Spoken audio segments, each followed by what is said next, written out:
le logiciel que j'utilise essentiellement pour faire de la musique, c'est Ableton Live. Et forcément, quand ça fait 10 ans que tu utilises un logiciel, bah t'as un peu fait le tour, tes petits effets ou petits plugins que tu utilises régulièrement, parfois même par automatisme, t'as un peu tes petits favoris. Et c'est un peu le sujet de la vidéo. Parce que je me dis que peut-être parmi vous, il y en a qui ne connaissent pas par cœur Ableton ou qui n'ont pas tout à fait expérimenté dedans. L'objectif de cette vidéo, ça va être de vous partager 5 combinaisons d'effets, plugins et des outils que j'utilise régulièrement pour faire de la musique, voire même du sound design. Juste avant que la vidéo commence, je voulais quand même vous rappeler que si vous cherchez des plugins gratuits pour faire de la musique, je vous ai fait une liste plutôt exhaustive avec des catégories et des liens. Si vous voulez télécharger ça, le lien est dans la description. Le premier truc que je voulais vous faire découvrir, c'est une petite combinaison que j'aime beaucoup, de l'arpégiateur, du random et du minor. En gros, c'est 3 outils qu'on retrouve dans Ableton et qui sont assez utiles pour plusieurs raisons. Donc un arpégiateur, pour ceux qui ne savent pas, c'est un outil où on appuie sur une note et ça va jouer en fait des notes en rythme. Si j'appuie sur plusieurs notes en même temps, ça va jouer ces 3 notes de manière continue. Et en plus, ça va toujours jouer les mêmes notes. Maintenant, si j'appuie sur Random. Donc Random, c'est un outil qui va jouer de manière aléatoire des notes. Alors là, je l'ai réglé sur 95% pour qu'en gros, 95% du temps, il joue d'autres notes que celles sur lesquelles j'appuie. Je vais appuyer sur un Ré. Vous voyez, il joue un peu n'importe quelle note. Donc c'est pas très harmonieux. Et c'est là où il y a un intérêt assez fort, c'est de rajouter ce plugin là qui est en fait un truc, alors il faudrait que je retrouve, c'est dans Effet MIDI, ça dans Scale. En fait vous avez plein de scales qui sont mises par défaut dans Ableton et vous pouvez donc régler sur une gamme qui vous intéresse. Donc là pour le coup j'ai mis une gamme mineure, assez classiquement. Et de là je vais pouvoir déterminer si je veux une note, voilà j'ai mis un Sol. Ce qui fait que là si j'appuie sur une note, donc là j'appuie sur un Ré.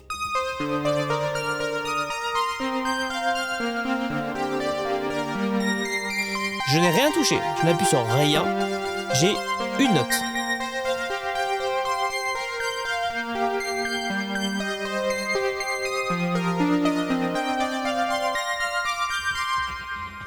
Donc je trouve c'est très cool parce que ça permet d'avoir un plugin qui va en gros générer des notes de manière aléatoire. Donc effectivement c'est pas très facile de trouver une logique dans la mélodie. Mais par contre je trouve ça très cool pour avoir quelque chose qui tourne en rond, qui ne se répète jamais et où on va pouvoir tester des designs par exemple de sonorité. Par exemple si vous êtes en train de sound designer un synthé, une batterie ou que sais-je, vous pouvez très bien utiliser ce genre d'outil pour permettre d'avoir quelque chose qui joue pendant que vous trifouillez des sons. Donc là par exemple imaginons, voilà, j'ouvre mon Pigments, donc j'ai ouvert un preset par défaut.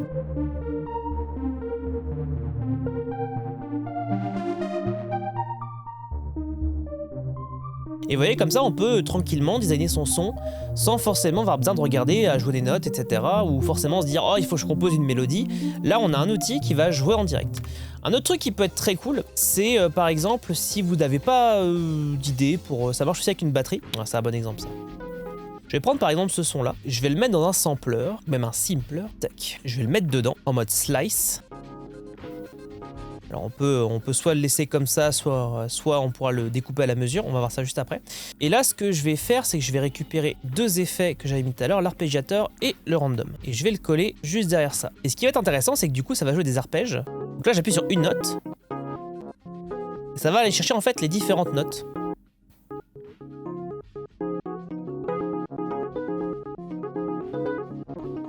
Donc on peut aller chercher des textures comme ça qui marchent bien.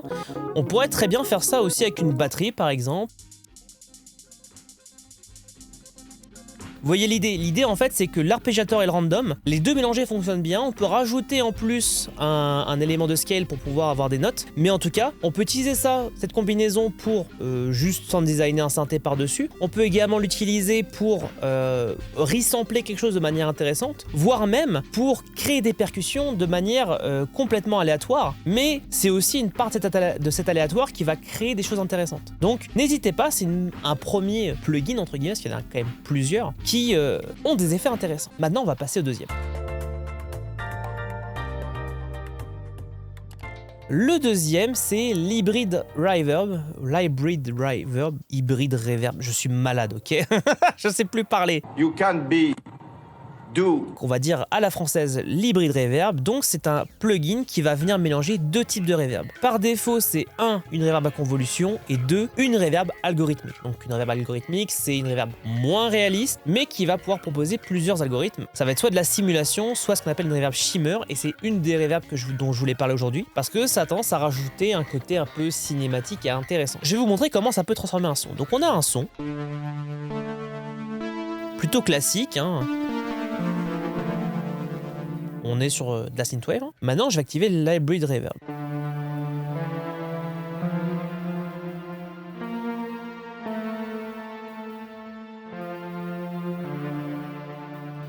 Vous voyez, ça change énormément le son. Alors, comment ça fonctionne? Et ben en fait, on va avoir différentes catégories, puis les textures qu'on veut, et en fait, la texture qu'on choisit apparaît visuellement ici. Ensuite, on va pouvoir déterminer l'attaque, le decay et la taille de la reverb, de manière assez classique, à quel point on envoie le son dans la reverb et tout ça. Ici, on va avoir le blend, donc à quel point on va mélanger dans la reverb à convolution, et à quel point on va mélanger la reverb dans la reverb algorithmique. Pour la reverb algorithmique, bah, en gros, les paramètres vont changer en fonction de la reverb que vous choisissez. Si vous vous mettez sur une dark hall, vous voyez que tout se reset.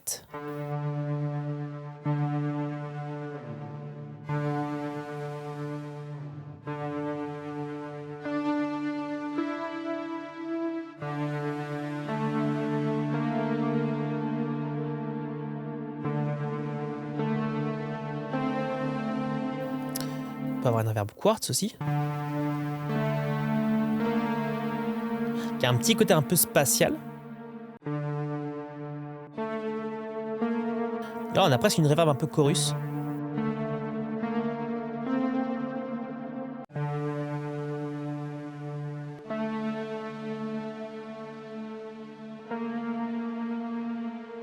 Et là, on a une reverb encore un petit peu différente. Mais vous voyez, c'est assez intéressant. Et comme on peut vraiment jouer entre une reverb plutôt réaliste et un truc plutôt étrange, bah on peut trouver un juste milieu, en fait,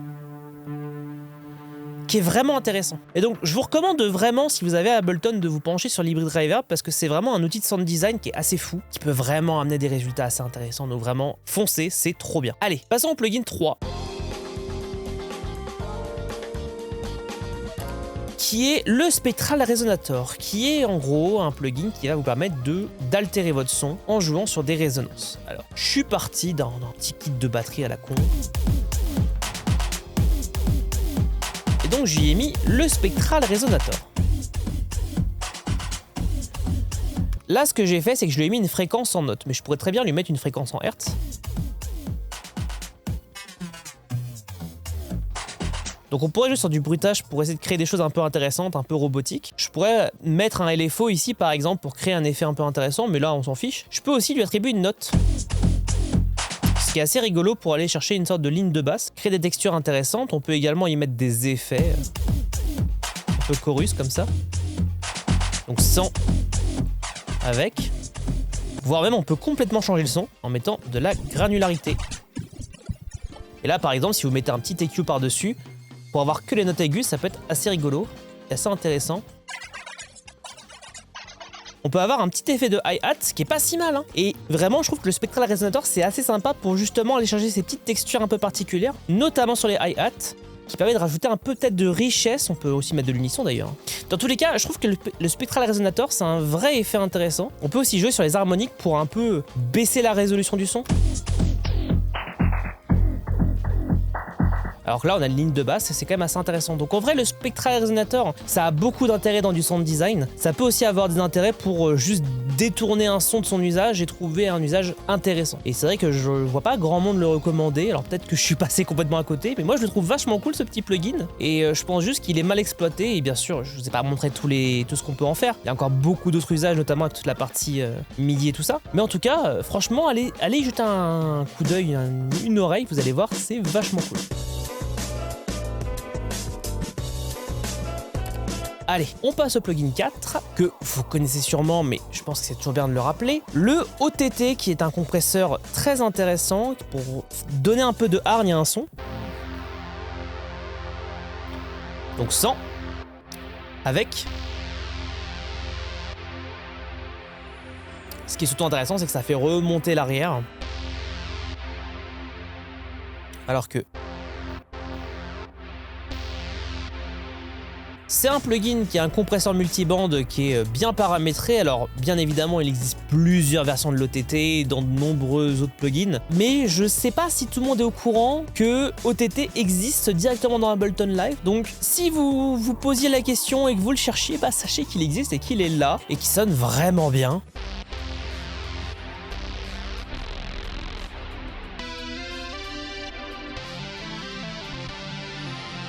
Alors bien évidemment OTT à utiliser avec modération, mais je trouve ça quand même plutôt cool. Et puis bon après, vous n'êtes pas obligé de l'utiliser comme un bourrin, hein. Vous pouvez très bien mettre juste à 20% déjà. Ça fait déjà bien le café. Bon, je reste pas plus longtemps sur ce plugin là. Si OTT ça a été beaucoup couvert par d'autres vidéos, si vous êtes vraiment curieux de voir comment utiliser OTT comme un Deus, soit j'en ferai une vidéo plus tard et vous me le demandez. Parce que le prochain plugin, vous allez voir, il est assez intéressant. Alors pour le dernier plugin, je voulais vous présenter la fonction LFO, que je trouve très cool parce que ça permet de synchroniser une forme d'onde à d'autres paramètres internes. Donc là, ce que j'ai fait, c'est que j'ai ouvert un preset dans Pigment, qui sonne à peu près comme ça, hein. Et en fait, ce qui est intéressant avec LFO, c'est qu'on peut synchroniser, on peut mapper en fait cet LFO qu'on voit ici à des paramètres. Et là, vous le voyez, il bouge. Et on peut, en cliquant sur ce petit bouton, paramétrer à quel point ça va influencer les macros. Et donc, qu'est-ce qui se passe? Bah, quand je vais jouer une note, et bah, pendant que je joue ma note, les macros vont bouger. Et donc là, on a du mouvement qui se rajoute dans le synthé. Et donc, on a un effet un peu plus cinématique.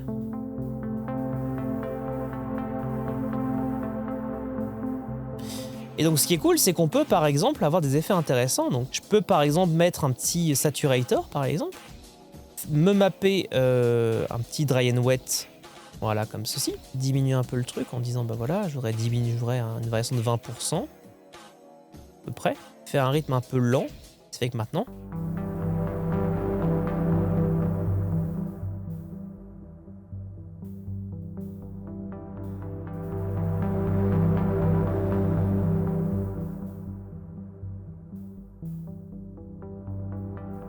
et ça, on peut le faire avec beaucoup d'effets. Alors moi, j'adore utiliser la Sine pour ça. On peut aussi utiliser ce qu'on appelle le random. Alors moi, je mets un peu de smooth pour éviter que ça clip. On peut faire un truc un peu intéressant.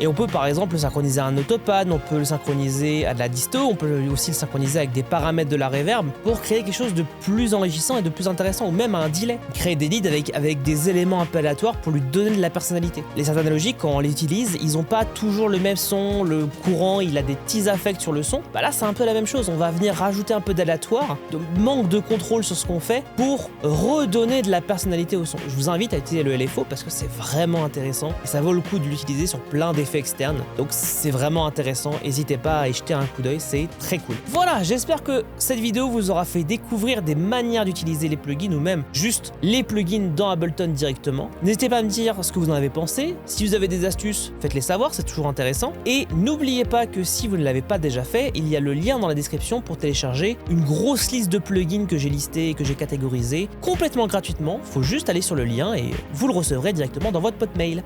Voilà, merci de m'avoir écouté, n'hésitez pas à mettre un pouce bleu, à vous abonner pour ne pas louper les prochaines vidéos et on se retrouve la prochaine fois pour une nouvelle vidéo. Allez, tchuss!